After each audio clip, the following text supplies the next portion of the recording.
There's a simple rule where I grew up: never, ever acknowledge the lake. I broke that rule once, and now 7 of my friends have been erased from reality, as if they were never born at all. If you enjoyed this story and want more tales from the darkness, be sure to like this video and subscribe to the channel. Don't forget to ring the notification bell so you'll be the first to know when a new story goes live.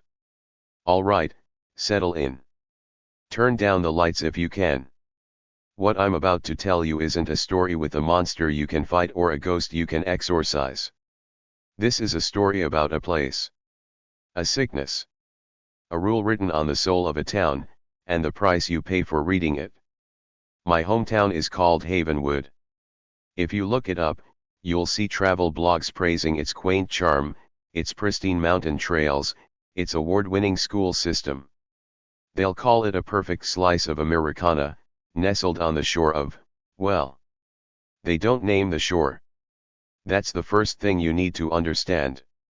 Havenwood is a town built around a hole in the map. We have a lake. A vast, impossibly deep, obsidian black body of water.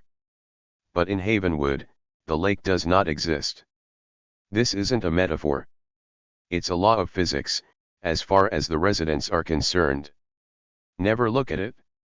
Never speak of it. Never let your thoughts linger on its cold, still surface. These rules were the silent catechism of my childhood.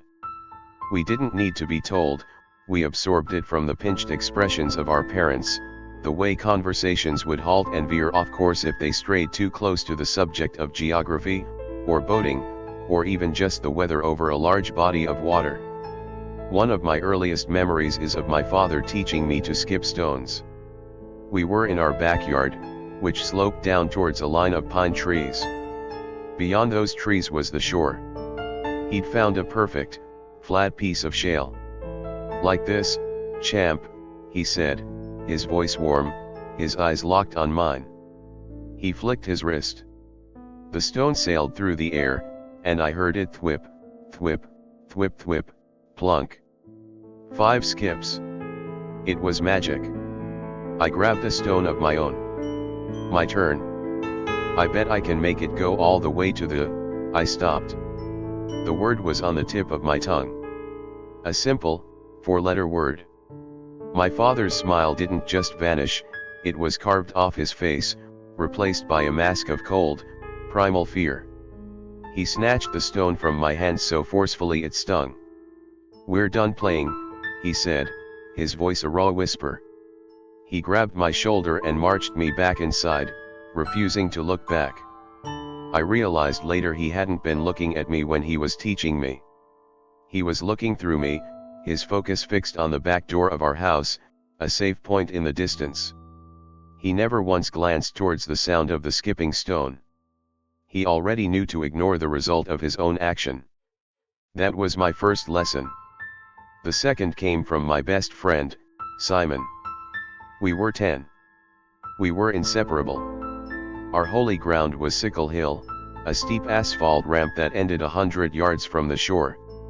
We'd bomb down it on our bikes, wind screaming in our ears, the world a blur of green and gray. And at the bottom of that blur, always, was the vast, dark expanse. A smudge on the canvas of our world. One perfect summer afternoon, after a particularly death-defying run, we lay in the grass, chests heaving, high on adrenaline and stupidity.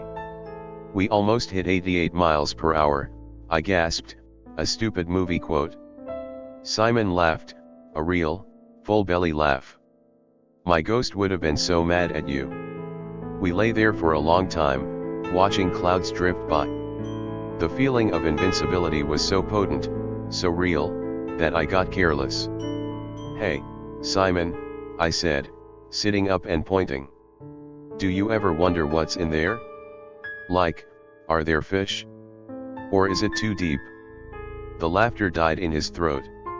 He sat up, but he didn't look where I was pointing. He looked at me. His face was pale. "Shut up," he whispered. "No, I'm serious. It's huge. It has to have something in it. Maybe some kind of weird, Deep water fish that nobody's ever seen before. Like a monster. I was trying to make it a game, a fun, childish fantasy. That was my mistake. I was acknowledging it. Giving it a shape. A name. I said shut up. Simon's voice cracked. He scrambled to his feet. Just look at it. It's right there.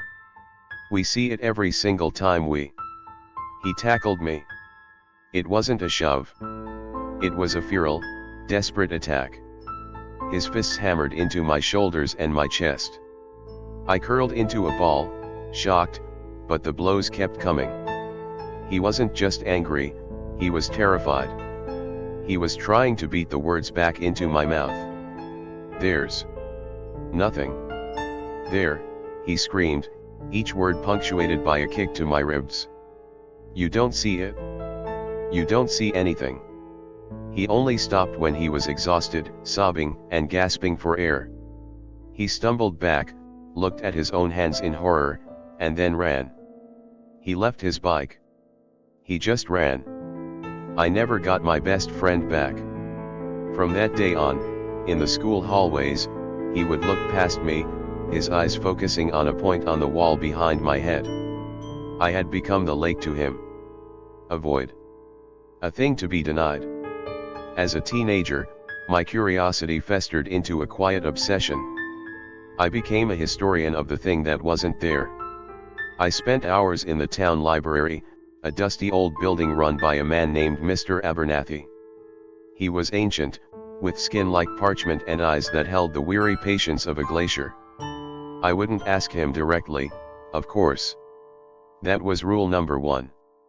Instead, I'd ask for old maps, town planning documents, geological surveys.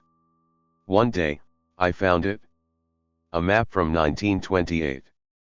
The town was smaller, a clutch of buildings with different names. And there, bold as day, was the lake. It had a name then. It was called Reflection Lake. On the map, someone had scribbled a note in the margin in faded ink. The Black Frost. November 1928. The day the sky fell in. I took the map to Mr. Abernathy. My heart was pounding. Mr. Abernathy, I said, my voice trembling slightly. I found this old map. It calls the water Reflection Lake. He looked up from his book. He didn't look at the map. He looked at me, and for the first time, I saw a flicker of something other than tired patience in his eyes. It was a deep, profound sadness. Some things reflect, son, he said, his voice raspy. And some things absorb. They take the reflection and keep it. It's better to give them nothing to look at. He took the map from my hands, closed it gently, and put it back in a drawer behind his desk. I think we're out of maps from that era, he said, and the conversation was over. His words gnawed at me. It's better to give them nothing to look at. He wasn't saying we were ignoring it. He was saying we were hiding from it. The real test came my senior year. Prom night. Her name was Sherry. She had eyes the color of warm honey and a laugh that could make you forget your own name.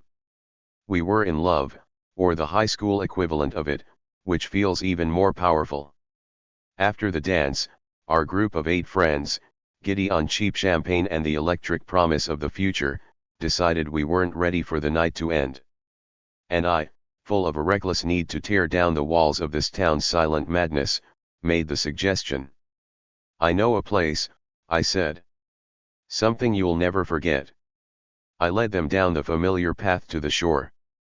The moon was a sliver, and the lake was a sheet of polished obsidian.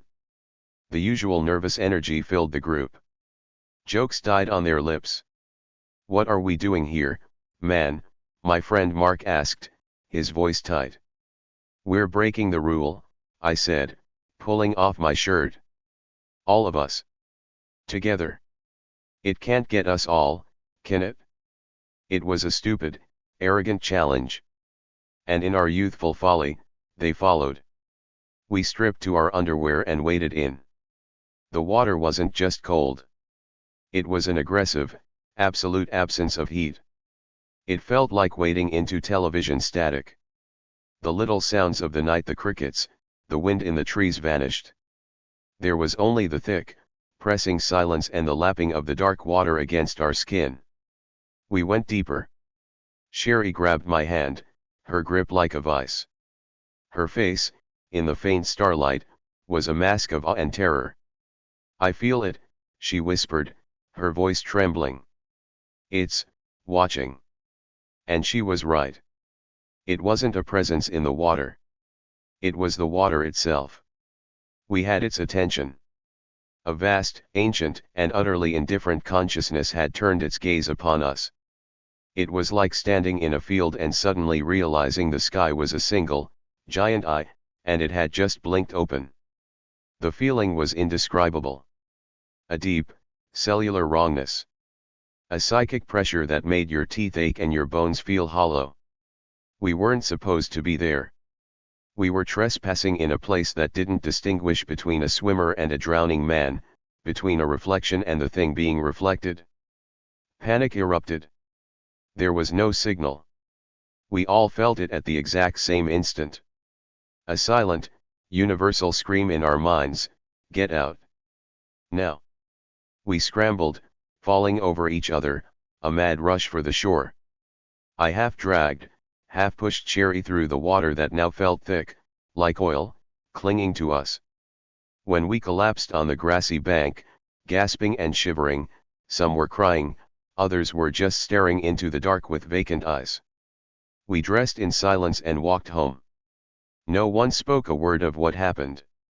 We were 8 people bound by a shared, unspeakable trauma. The next morning, they were gone. Not just gone from school. Gone from the world. I woke up and texted Sherry. "Are you okay?" The reply was instantaneous. Error 305, sender does not exist. I tried Mark. Same message. I tried all 6 of them. The same automated, chilling reply. I ran to Sherry's house. I hammered on the door until her mother opened it. Her eyes were red-rimmed and empty, but not with the grief of a mother who had lost a child. It was the exhausted grief of a mother who had never had a child. "Can I help you?" she asked, her voice hollow. "Sherry. Where is she? Is she okay?" The woman's face crumpled in confusion. A tear traced a path through the faint indentation on her cheek where a smile line should have been. I'm sorry," she stammered. "Who?